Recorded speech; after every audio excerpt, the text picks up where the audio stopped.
Hi guys, Dave here and welcome back to the channel.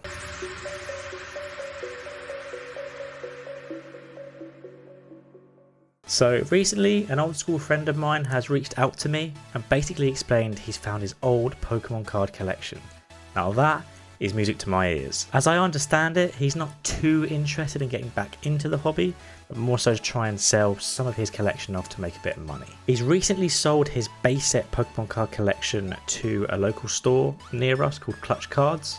They're an online store, fairly new, and he wanted a quick sale, but prior to sending the cards over to the guys at Clutch Cards, he's given them to me so I can do a video for you guys. So what I'm going to do for you guys is basically have a look at the cards, mainly the holographics, see what grade they could have gotten if he had chosen to wait, give them to me, I graded them with him at PSA, and then see what kind of value they could have gotten should he have waited. There's no hard feelings here from him, he's got no problem, he understands that he may not have had his cards back for another year, and he was in need of the money now, so it makes sense on the route that he went down. That being said, I think it's still quite fun for us to have a look, see what grades they may get, or they could get, and if any of you are interested in buying the cards, I will leave a link to Clutch Cards in the description down below, as well as their email address should you wish to contact them and register some interest in the cards. They're not mine, I have no idea what they're going to sell for, I know none of that, I'm just making a video purely looking at their conditions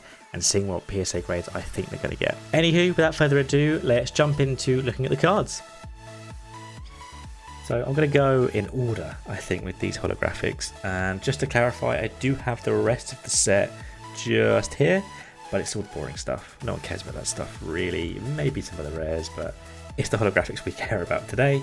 So I'm going to go in order, 1 to 16. I'm going to put on the screen the condition that I'm going to give it, and then the estimated raw PSA 8, PSA 9 and PSA 10 values. It's not to say they're all going to get PSA 8 and above, but for entertainment purposes, they're the ones that we really care about. Okay, so the Alakazam. I'm going to be super delicate taking this out of the sleeve. You can see on the screen that I put it down as an excellent to near mint card. Let's get a quick look at the holographic. My lighting's not overly special, but hopefully you can see there's not too much going on there. You know, there'll be a few little bits of scratching because it is an old card. But the first thing that I notice is that, particularly on a lot of them, the centering is really, really good. The corners look really good.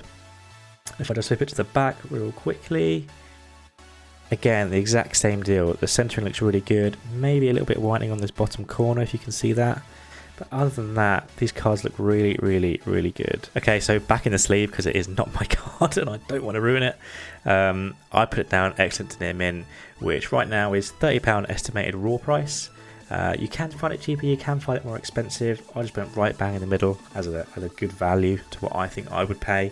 I'll probably pay a little bit more because it is on a really good condition, but you know, I'm a little bit biased.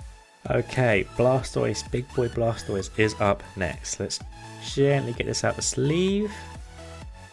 Okay, here we go. First thing I notice is there's quite a bit of a silvering on the corners here, which is to be expected with older cards. I can also see a few scratches on the holographic, but it's nothing too severe. There's nothing deep, there's no significant print lines. It's actually really good and it's well centered. Moving on to the side here, again, the side, blimey, on the back of the card. A little bit of whitening on this little speck here, and again down in this corner, but it's really, really minute. It looks really, really good, very well centered, and again, I think it's fair of the excellent to near mint condition. I may be a little bit harsh here. I mean, some of these you could say is near mint to mint, but I'm going to err on the side of caution, and I put a estimated raw price of £175. Okay, number 3 in the set is the Chancey. Okay, so out the sleeve, again, it's one of those cards that is really easily to scratch. I can see a fair few scratches at the bottom here. Again, it's nothing too deep, nothing too severe. Standard wearing of the card that you'd expect because they are so old.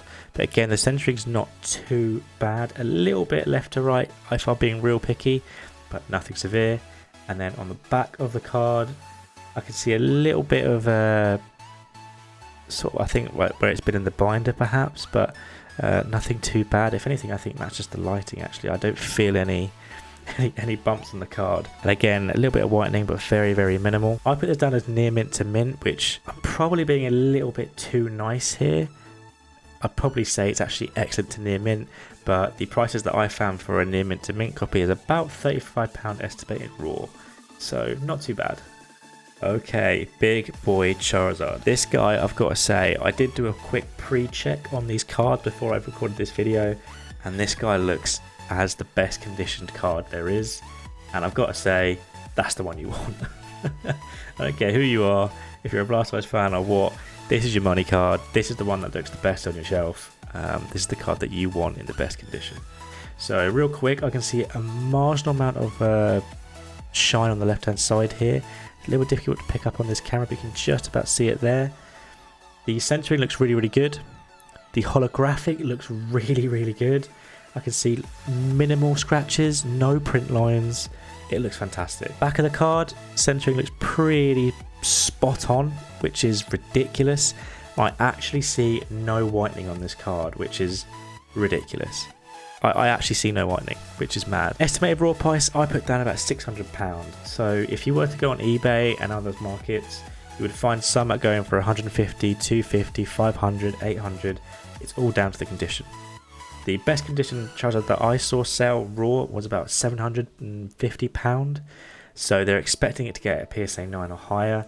I don't know what he's going to get, because I'm not a PSA grader. I assume because of the slight silvering that knocks it away from being a 10, but I just don't know. I think £600 is a fair price for the card, and you can see the PSA 8, PSA 9 and mad PSA 10 prices for this card. Okay, so holo number 5 then, the beautiful little Clefairy. So I put this down as excellent to near mint. The reason being is that straight away I can see a little bit of silvering on the bottom here. You see this? There's actually quite a bit of silvering.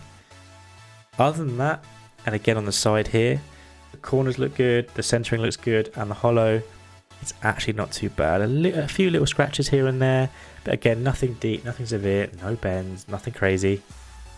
And on the back of the card, again, it looks really well centered. One small nick in the corner here, but other than that, I've seen a lot worse cards on eBay selling as near mint when they're just plain not. So I think this is real fair to put exit to near mint for this one. Raw price is £25. I think that's pretty reasonable. You can find it lower again, but it is down to condition. Okay, so moving on to holo number 6, which is the Gyarados. There's actually 2 here. I'm not sure if he's done that by mistake or he's thrown in an extra one when he sold the Easter Clutch cards, but both of them are very similar conditions, so I'm just going to review one of them for now. On this one, I can see a little bit of silvering pretty much all the way along the bottom here, and the majority of the right hand side here. The left side and the front side look absolutely fine. Centering is really, really good, and the holographic again looks really, really nice. Back of the card, I see one mediocre speck of white at the top, and a little bit at the bottom here, and another little bit right on the edge. It's a little bit difficult to see on the camera just here, but other than that, this card looks good. Again, I stuck it down for excellent to near mint condition, which ranges quite severely depending on the condition. I found one recently go for a little higher than £50, which I think is a little steep, but I have put that down to try and be as accurate as I can for current day market prices. Okay, big boy Jacky Chan. So, holo number 7 in the set. Straight away I can see a fair few scratches on the holographic. It's not too bad. I've seen a hell of a lot worse than this considering, but the fact that the centering on this card is just so good. It's almost like my friend pulled all 16 holographics from one box, and that box was amazing because the centering is really quite good. Back of the card, I don't see too much wrong with the centering or the whitening. I see a little speck on the bottom right here, but other than that, nothing too bad, no dents, nothing severe. And again, moving to the front of the card, the reason I put excellent to near mint rather than near mint to mint is because of the holographic. You can see quite a lot going on with the scratches, but again, very, very minimal. Very, very small scratches. Raw price I put down as £15, which seems a little on the light side. It isn't first edition, so I guess that's why it's on the cheaper side, but still really nice. Okay, so the first liability of this collection.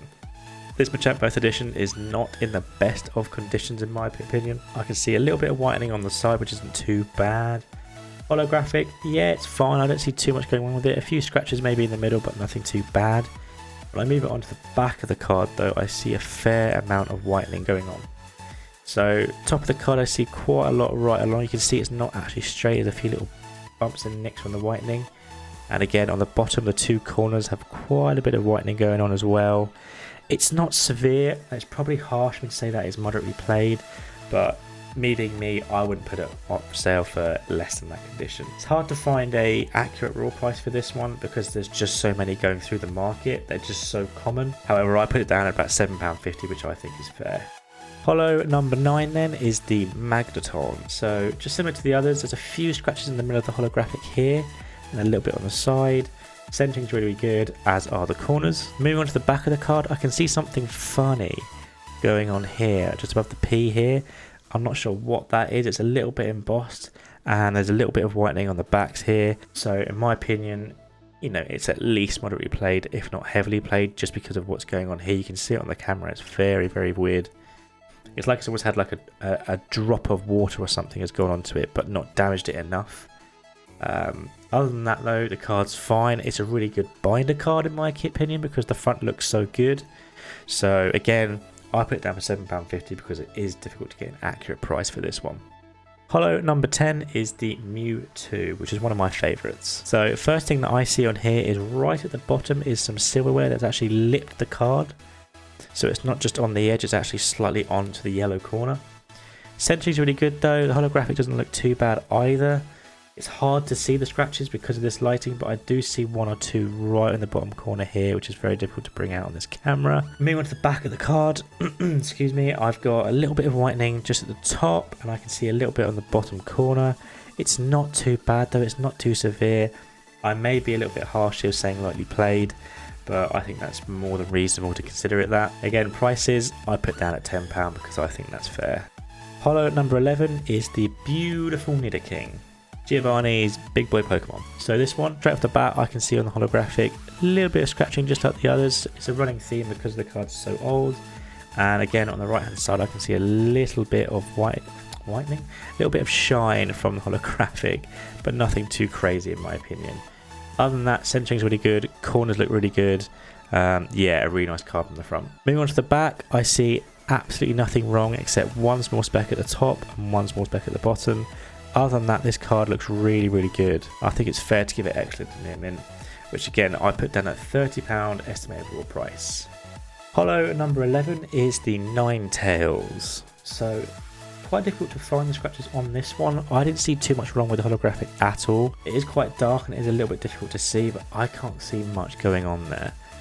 Again, with the centering and the corners, just like every other card pretty much, it's pretty much bang on. Moving on to the back of the card, I can see a slight shift in the centering now from the left hand side to the right hand side, as well as one small speck of white here and then one at the top here as well. Other than that though, I think this is more than capable of getting a near mint condition, but to be on the safe side I put excellent to near mint, which I found to be about £20. Holo number 13 then is probably the least popular Pokemon that you can pull at a holographic from the base set. The Polywrath, this one here then, so I can see a little bit of silvering on the side here and on the bottom, but it is minimal. I think the centering of the card and the corners look really, really good, and if I move to the back of the card, all I see is one minimal speck at the top here, but other than that, nothing. It's probably fair to give it excellent to near mint, but for this time I've gone near mint because I think I have been quite a bit stingy with the other cards.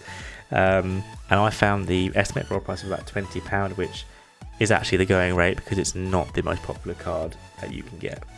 Okay then, so Raichu, holo number 14, we're nearly there guys. This one, centering really good, corners really good, but the holographic has lots of tiny little scratches.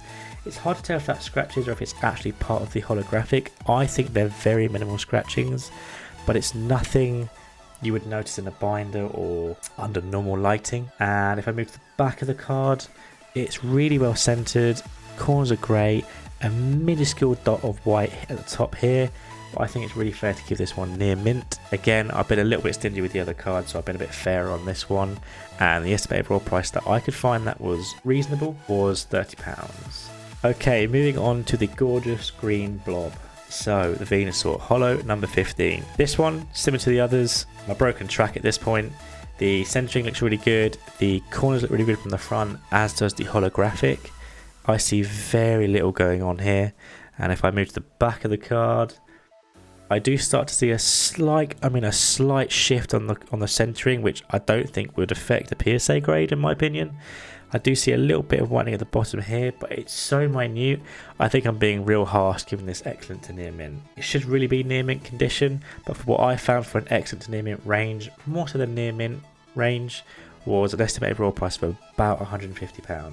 You can find it higher, you can find it cheaper, it's just best on the day. Okay, so holo number 16, last but not least in the wonderful Pokemon base set, is the Zapdos. Again, this one, I think the holographic isn't too bad, not much going on here. What I do see is silvering on the left hand side here. It's a little bit difficult to pick up again, but you can just about see it.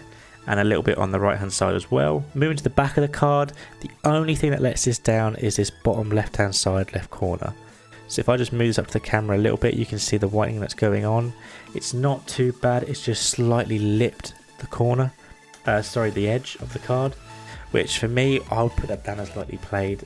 Probably excellent condition is a little bit fairer, but I am very much hedging my bets here. And again, the price I found for a lightly played to excellent card was £10. Okay, so that brings us to the end of the holographics. I've also stuck in the rares, commons and uncommons down as a guesstimate of £35 for the complete set. They do vary in condition, most of them are absolutely fine for binder cards, but they do vary. The total estimated raw price then that I've got down for the whole set, based on the conditions that I put down, was £1,250. If you take out the Charizard, you're looking at about $650, so that's the big difference here with the Charizard. Again, I've seen quite a lot of basic Charizards over the last couple of years, particularly in the last 12 months when I've been buying my own. This is probably the best conditioned one that I've found, in my opinion. It's not to say it's going to get a 10, I have no idea, I'm not an expert. Yes, I've had a lot of graded cards in the past and I own a fair amount right now, but you just never know. You really just never know. My guess it will probably get a 9 if I'm being brutally honest, which the prices that I've found as of right now puts it at about £1,200, which in my opinion my friend should have got these graded. At least these three as a worst case scenario. Although he hasn't, you know, he has let them go. Clutch Cards, I understand it, now owns them. So like I said before, if you are interested in buying these cards, do contact them. You're more than welcome to contact me on Instagram or on YouTube and I'll happily point you in the right direction. But unfortunately, I don't own these cards. Okay guys, that brings us to the end of the video. Thank you so much for watching, I really do appreciate it. If you did enjoy the video, please like and consider hitting that subscribe button. I really do appreciate it, and I will see you next time. See ya.